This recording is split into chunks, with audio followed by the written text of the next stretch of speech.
What kind of diplomacy, JD, you are speaking about? What do you mean? I'm talking about the kind of diplomacy that's going to end the destruction of your country. Yes, but if you Mr. President, with respect, I think it's disrespectful for you to come into the Oval Office and try to litigate this in front of the American media. Right now, you guys are going around and forcing conscripts to the front lines because you have manpower problems. You should be thanking the President for trying to bring an end to this conflict. Have you ever been to Ukraine that you say what problems we have? I have been to. I've actually watched and seen the stories, and I know what happens is you bring them on a propaganda tour, Mr. President.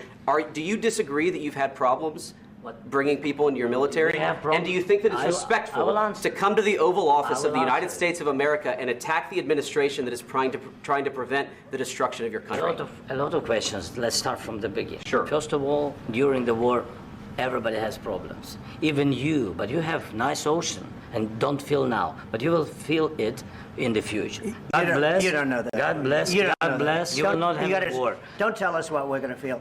We're trying to solve a problem. Don't tell us what we're going to feel. I'm not telling you. Because you're in no position to dictate that. That's Remember exactly this. You're in no position to dictate what we're going to feel.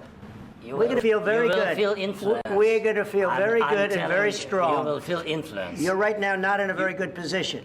You've allowed yourself to be in a very bad position, and he happens to be right about it. From the very beginning of the war. You're not in a good position. You don't have the cards right now. With us, you start having cards. Playing cards. Right now, you don't. You're playing cards. You're playing cards. Serious. You're gambling with the lives of millions of people. You're gambling with World War III. You're gambling with World War III. And what you're doing is very disrespectful to the country, this country. That's back to you. Far more than a lot of people said they should have. Have you said thank you once? This entire meeting? No, in this entire meeting, have you said thank you? You went to Pennsylvania and campaigned for the opposition in October. Offer some words of appreciation for the United States of America and the president who's trying to save your country. Please, you think that if you will speak very loudly about the war, He's not speaking loudly. He's not speaking loudly. Your country's in big trouble. Can I Wait a minute. No. You've done a lot of talking. Your country is in big trouble. I know. You're not winning. You're not winning this. You have a damn good chance of coming out okay because of us. Mr. President, we are staying in our country, staying strong from the very beginning of the war. We've been alone, and we are thankful. I said thanks you haven't in been this alone. cabinet. You haven't been alone. In this cabinet. We gave you, through this stupid president, $350 billion. We gave you military equipment, and your men are brave, but they had to use our military. Yes. What about if you didn't have our military equipment, if you didn't have our military equipment, this war would have been over in 2 weeks. In 3 days. I heard it from Putin. In 3 days. This is something maybe new. Less. In 2 weeks. Of course, yes. It's going to be a very hard thing to do business like this. And say thank you. I said a lot of times Except that there are disagreements, and let's go litigate those disagreements rather than trying to fight it out in the American media when you're wrong. We know that you're wrong. But you see, I think it's good for the American people to see what's going on. I understand, sir. I think it's very important. That's why I kept this going so long. You have to be thankful. You don't have the cards. Thankful. You're buried there. Your people are dying. You're running low on soldiers. Listen, you're running low on soldiers. It would be a damn good thing. And then you tell us, I don't want a ceasefire. I don't want a ceasefire. I want to go, and I want this. Look, if you could get a ceasefire right now, I tell you, you take it so the bullets stop flying and your men stop getting killed. Of course, we want to stop the war. But you're saying you don't want a ceasefire. But I said to you, I want a ceasefire. With guarantees. Because you'll get a ceasefire faster than an agreement. Ask our people about ceasefire, what they think. That wasn't with me. That wasn't with me. That was with a guy named Biden, who was not a smart person. That was with Obama. It was your president. Excuse me. That was with Obama, who gave you sheets, and I gave you javelins. Yeah. I gave you the javelins to take out all those tanks. Obama gave you sheets. In fact, the statement is, Obama gave sheets and Trump gave javelins.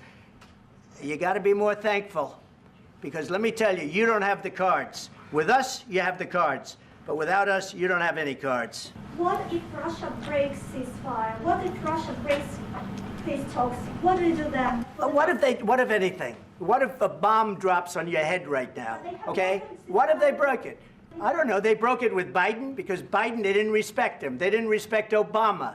They respect me.